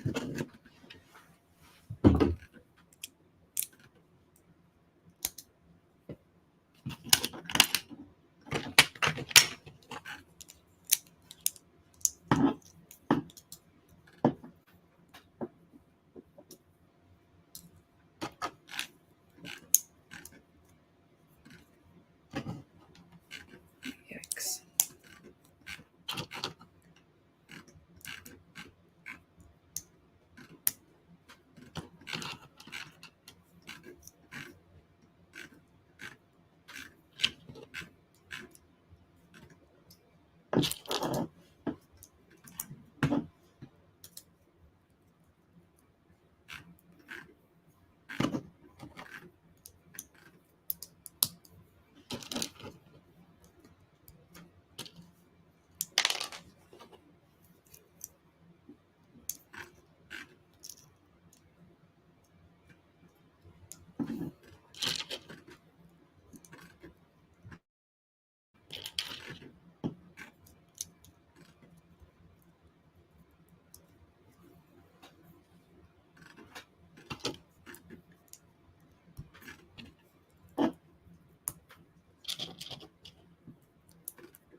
We got a tiny Lego person. Oh, nice. So tiny. And some birds. They're a lot bigger. Are those the ridge? It's like the ridge of the roof. I'm not sure. Must be. We probably attach here. Yeah. So I'm linking these three together. Yeah. Ooh. Wait, no.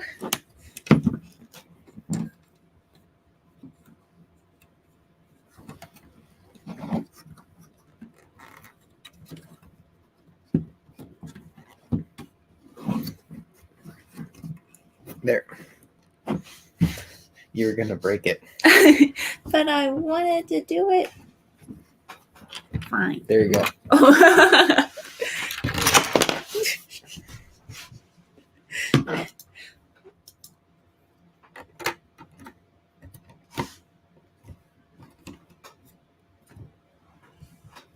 Okay. Oh, okay, I see.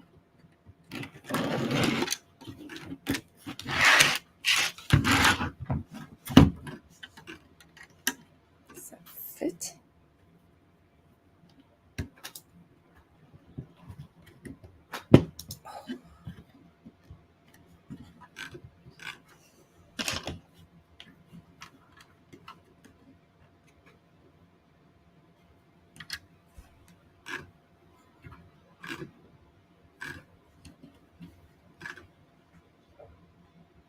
Does not seem that it's high enough.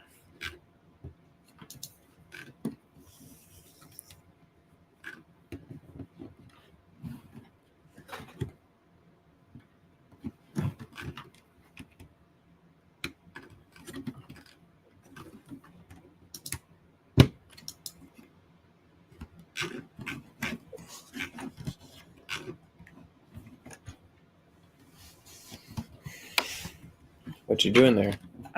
Breaking it, I think. There's no way. It just.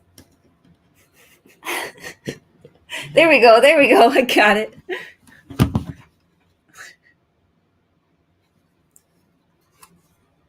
think I put them on the wrong way. Yeah. Flip it around. I'll fix it. You go on to the next thing.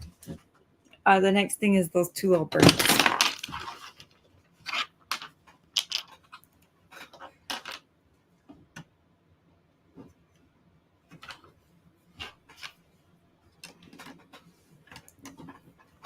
Twist it so that. I got it. Okay. Okay.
Do you want me to hand it off? No, that's okay. You can keep going. Okay.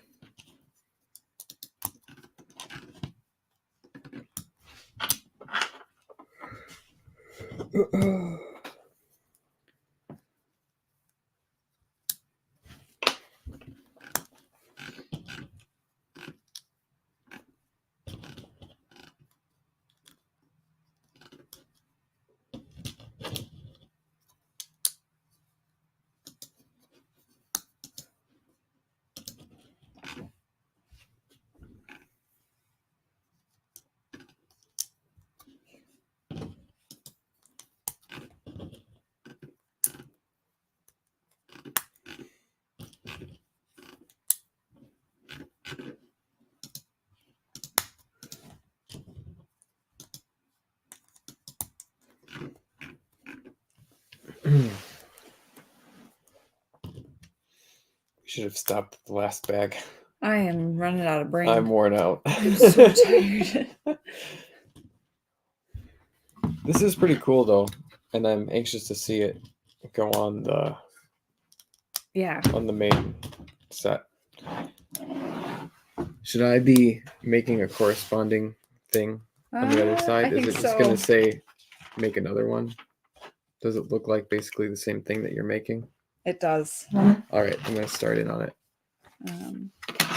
Here, can you help me catch up?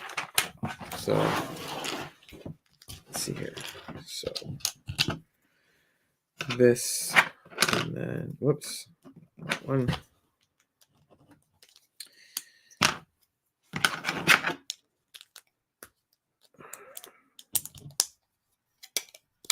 This.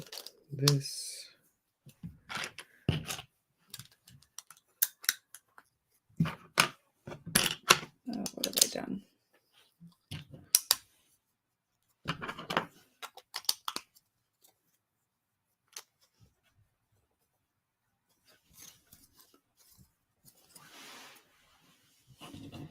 Is it a mirror image what I need to make? Here.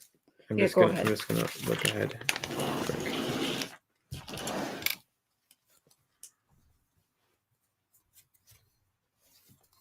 Yeah, it's a mirror image.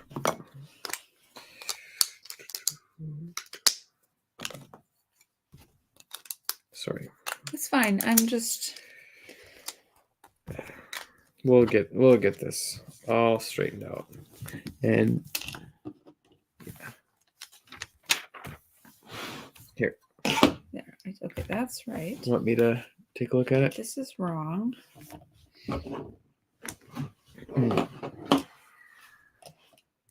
I think I can just do it because there isn't any alignment issues Yeah. or anything. It should be the same. And I think, sorry, I'm just gonna check. I think this stuff goes, yeah, this stuff goes at the bottom.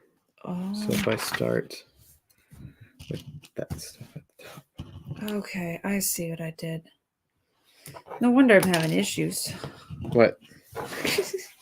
I started my first row is one block over. You and I need more Right. pieces. So Yeah.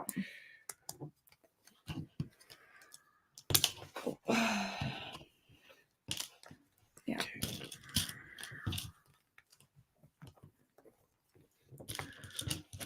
Almost done. All right.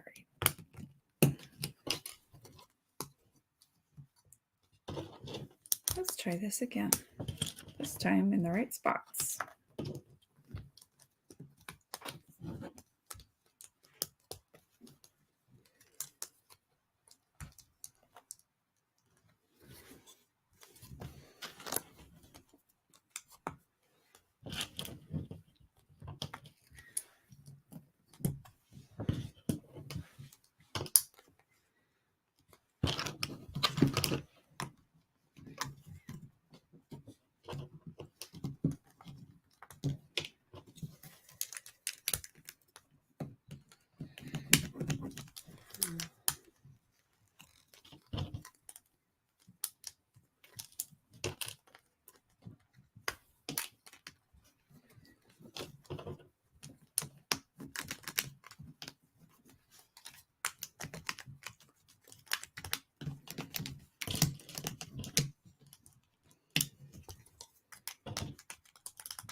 Okay. Things are working better for me now. Okay.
All right.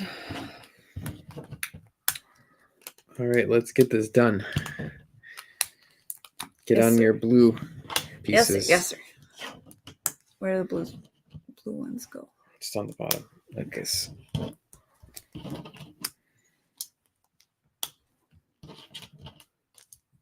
wanted them to be straight before I kept going.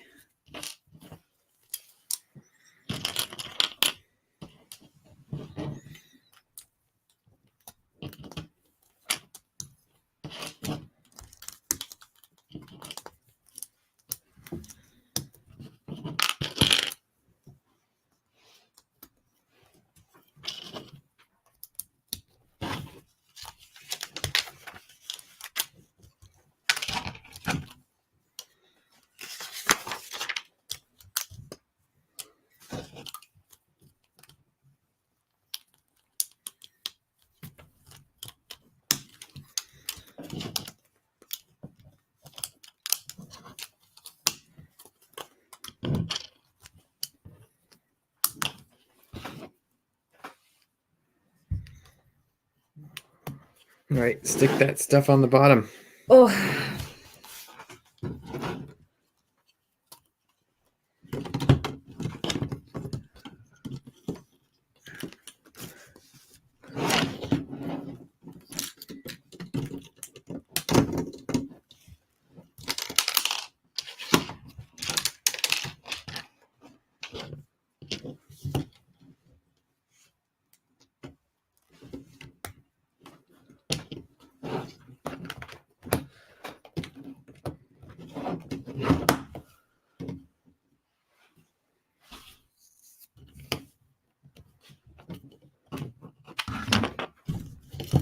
Oh, we got to put some little birdies in.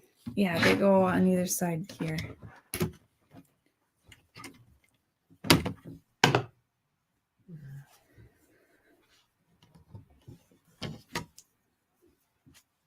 They're very big compared to that tiny person. Okay.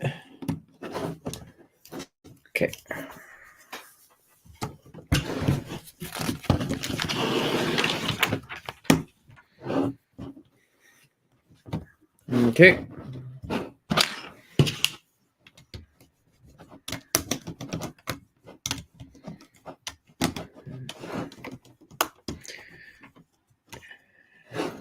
Not very straight.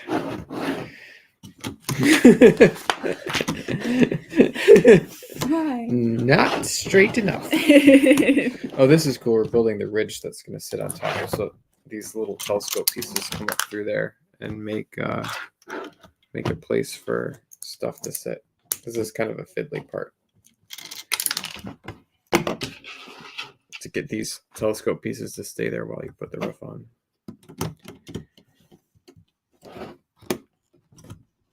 Okay. There you go.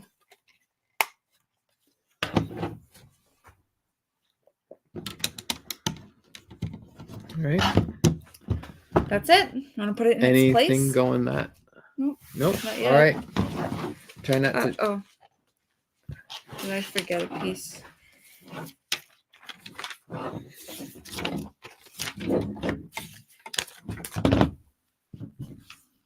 Where the heck did that come from?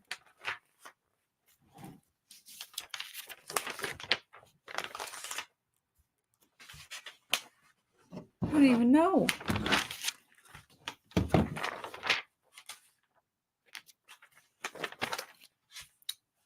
Maybe it was left over from the previous bag. I don't see it anywhere, so maybe. Yeah, this hasn't really been using this type of like.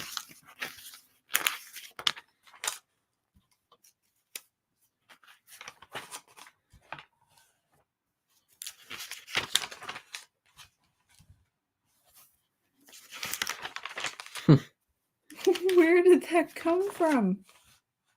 Here, give it to me. Why don't you get down the other piece? Maybe if you turn the page. Yep. There it is. Oh, okay.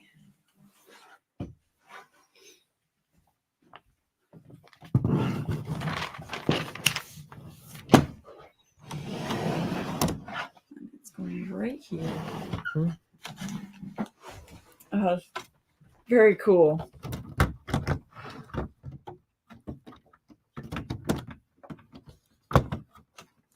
Oh, how satisfying. And then that missing piece goes right there. Okay. Look at that. Well, that's great. Perfect. Love how it fits the angle back here. Mm-hmm. Just can't see it. So this will line up with the bridge. So this is the edge here of this little gazebo Makes entryway. little steps down. Yeah, it makes steps here. Boop, boop, boop. And then this is the edge of the stair landing. Hmm. That's very cool. All right. Well, Oops. what did you break? Something inside. Yeah, I think I knocked somebody over. There it is. Yep. One of those dinky desks. All right. Put it up. There Put it it up. is. Okay. Cool. All right. Well, thanks everybody for watching. We're getting pretty close to the end now. So 42 and 43 next. So I think just about a third, maybe a little bit over a third of this final instruction book. So basically what is going to come next is some trees. So the next couple bags are going to be a couple of trees. And then it is going to be the big tree and the Council of Elrond Nice. area. And Not several bags. Yeah, that's several bags. That's basically to the end. So, yep, big tree, Council of Elrond.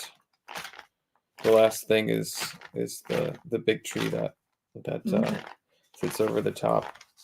Bunch of weapons for everybody. And then putting all three pieces together. Oh, and actually the very final thing is going to be the sword. That will go on the back. So that's kind of a cool thing to end with. Yeah. Doug Wise says, fun stream. Just been listening while I work on a project for work. Actually, the very final thing is going to be a little map. Little map of Middle Earth, some nice little builds of armory stuff in different places. The mithril shirt. And then all of the characters alternate sitting down pieces. Ah, yes. Fiona Wolf says, I'm guessing the finished setup will take up a whole table. It'll take about 3/4 of this space behind us here. Yeah. So we could actually set it up in there. We could, we could see, so people could see how big it's going to be.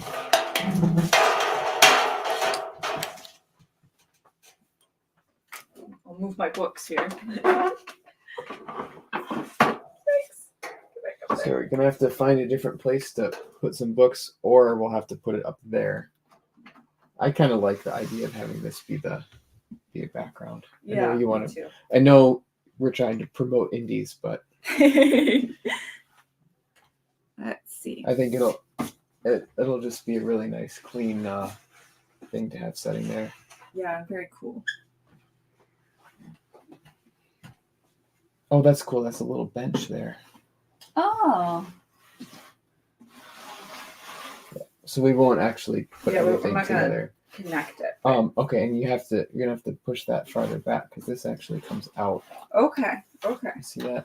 Yeah. So I've got it against the wall now. Oh shucks! So this is actually a little bit too tall. Too wide. Unless too tall forward to back. I angle it like that. Yeah. Yeah. Okay. I can angle it more too. Yeah. Because this comes out at an angle. Yeah. So that's what we're looking at. Mm-hmm. So still got some. Yeah, so that honestly does almost take up that whole shelf. Right, because if it has to be angled like that. Maybe I'll stick it in the corner back here. Yeah, that would be a good place for it. I'm just gonna see how this looks from the entrance to the room. Oh. Yeah, that looks pretty cool there, honestly. Yeah. And it makes sense to have it there, kind of in the middle of all the Tolkien stuff. Mm-hmm. We can always put it somewhere else later, and it will fit on the top of that shelf. Yeah. It's the same dimensions. Yep. I was thinking of putting my Hogwarts castle up there. Ah, So once it all gets Yeah. connected and I see how deep it is, we'll see. But yeah, that's a good idea. Doug Wise says it looks great. Mm-hmm. Thank you guys for sticking it out with us this late. Yep. We had a nice time. We might be back for more on Monday. See. Yeah. Yeah, we'll see. We've had some other ideas for fun things to stream about, and also on Monday we might be busy with book stuff, or I might be busy with book stuff. So Katie just finished paying everyone for their story contributions, and she's kind of making a editing pass. So I'm going to be ready to start working on my kind of formatting, print formatting, typesetting stuff on the actual text on Monday. So I'll probably be spending a lot of time on it then. Mm-hmm. Yeah. Yeah, we're getting to the wire here in order to get things. Like, we're not to the wire. I shouldn't No. say that. We were a lot closer last year. But I want to We have stuff done farther ahead. Yeah. My real job demands a little bit more of my focused attention, and I want to end the year and that out really well. So I don't want to screw around with be screwing around with other stuff at the end of the year. So, but yeah, this is coming along great. It's going to be fun to see it sitting there. There'll be some trees here that will fill in the space, right? Because there's going to be a tree there, and there's going to be a big tree next to the council. So a Oh, lot of this yeah. will get filled out a bit. Yeah, that open See, space there's there. a tree there, Yeah, right? So Yeah. this looks kind of like an empty space right now. There'll be a tree, there will be a tree. actually, and quite a tall tree. It's looks like it's taller than this. Nice. So a lot of good stuff to come yet. Ah, it's really starting to look like something. Mm-hmm. All right. Cool. Thank you guys. Have a good night, and we'll see you Monday maybe. All right. Yeah. Good night.